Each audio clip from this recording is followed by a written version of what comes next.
مطلب گورنمنٹ کے اس میں اگر ہاں آپ جائیں، اللہ نے آپ کو بڑا عقل بھی دیا ہے، شعور بھی دیا ہے، آپ کو بڑی اچھی سوچ بھی دی ہے، اور آپ مثبت صحافت کرنے والے لوگ جا کے دیکھیں، اگر 12,000 کنال زمین میں گمل یونیورسٹی کی ساری آباد ہے، یا وہ زمین آباد ہے، یا انہوں نے وہ ٹھیکے پہ، پھر بھی کچھ، اگر یہ 12,000 کنال زمین گمل یونیورسٹی کا وائس چانسلر ٹھیکے پہ دے دیتا، آپ کو کسی سے پیسے لینے کی ضرورت نہیں تھی۔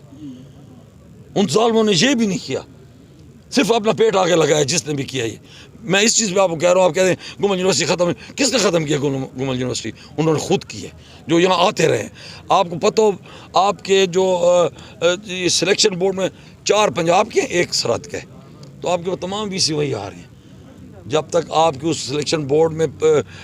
کے پی کے کی نمائندگی زیادہ نہیں ہوگی تو آپ کو اپنا وی سی نہیں ملے گا۔ ہاں، اچھے جو لوگ ہیں، ہم چاہتے ہیں ہم کام کریں، انہوں نے نہیں کرنے دیا کام۔ اور خود سوچیں، اب 12,000 میں سے اگر 1,000 کنال، ہمارے پاس پیسے ہیں اپنے یونیورسٹی ایگریکلچر یونیورسٹی اسٹیبلش کرنے پہ، اگر ہم اس 1,000 کنال پہ کچھ اچھی ورائٹیاں دے دیں اپنے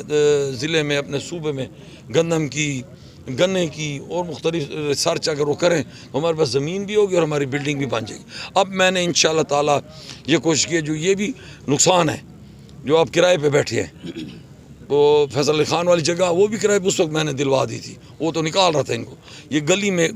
یہ شیخ حمید کی پمپ کے پیچھے گلی میں، آج میں کیوں، میں یونیورسٹی گلیوں میں چلتی ہیں، خدا رہا اتنے آپ اچھی صحافت کریں، کبھی اس چیز کو تو ہائی لائٹ کر دیتے، خدا کے لیے اتنا بڑا آپ کا ایسٹ ہے یہ ایگریکلچر یونیورسٹی، جو ہمارے بڑوں کا ایک خواب تھا، اور جنہوں نے کوشش کی، میاں صاحب سے یہ لے آئے، ان کو ایک خواب تھا۔ اب میں انہیں اپیل کر دوں، خدا را اس رکاوٹوں کو دور کریں۔ گمل یونیورسٹی اب رکاوٹ ڈالتی ہے، کل ہائی کورٹ میں انہوں نے اس پہ رکاوٹ ڈالی، وہ 1,000 کنال زمین جو کیبنٹ نے منظور کی تھی۔ ہمارے پاس پیسے ہیں، باؤنڈری وال ہم نے بنا لی، وہاں ہم بلڈنگ شروع کرنا چاہتے ہیں، پیسے گورنمنٹ سے نہیں مانگتے،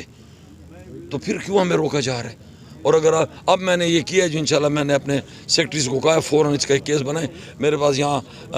رتقلاج ریسرچ میں لائف سٹاک کی ایک بلڈنگ ہے، میں سب کو ادھر شفٹ کرتا ہوں اس ایگریمنٹ کے تحت، جب ہمارے یونیورسٹی خود اپنی اسٹیبلش ہو جائے گی، یہ جتنا بھی اس کے رینوویشن پہ لگائیں گے وہ ہمارا خرچہ ان کا ہوگا، ہم نہیں کریں گے، وہ ہمیں ایگریمنٹ کر دیں گے، جیسے وہ سٹارٹ ہوگی یہ بلڈنگ وہ ہماری چھوڑ دیں گے۔ میں نے اپنی یونیورسٹی کو دیکھنا ہے، اور میری زرعی یونیورسٹی ایگریکلچر پورٹ فولیو کے ساتھ ہے، تو میں چاہتا ہوں، اور وہ یہ بھی چاہتا ہوں، جو ان لوگوں کو درخواست کرتا ہوں جنہوں نے ہماری ایگریکلچر لینڈ جو اب ہمیں ملی ہے اس پہ قبضہ کیا ہوا ہے، اس کی ہم نے ایک کمیٹی بنائی جس میں RPO صاحب بھی ہیں، کمشنر بھی ہیں، ان لوگوں کے ساتھ ہم بیٹھ کے بات کرنا چاہتے ہیں، جو ہماری وہ زمین آئیں اور ہم کاشت کے لیے ان کو دیتے ہیں، لیکن رعایتی طور پہ دیں گے، مظاہرے بنے ہمارے، انہوں نے آباد کیا، ہم اس میں بھی ان کے ساتھ رعایت کریں گے، ہم سے لیز پہ لے، 200 کنال 300 کنال جتنے وہ لے سکتے ہیں۔ وہاں اس وقت بھی اب تو سولر آ گئے ہیں، سولر کے بغیر بھی ساتھ پل کے رائٹ سائڈ پہ آپ درخان کی طرف جائیں، اس وقت بھی 40 سے 50 ہزار روپے پر ایکڑ ٹھیکہ تھا، اور یہ ہماری ہزاروں ایکڑ اگر ہماری ٹھیکے پہ چلی جائے یا ہمیں مزدوری، تو کتنی ہمیں گندم ملے گی، کتنا ہمیں ہمارے محکمے کو انکم ہوگی۔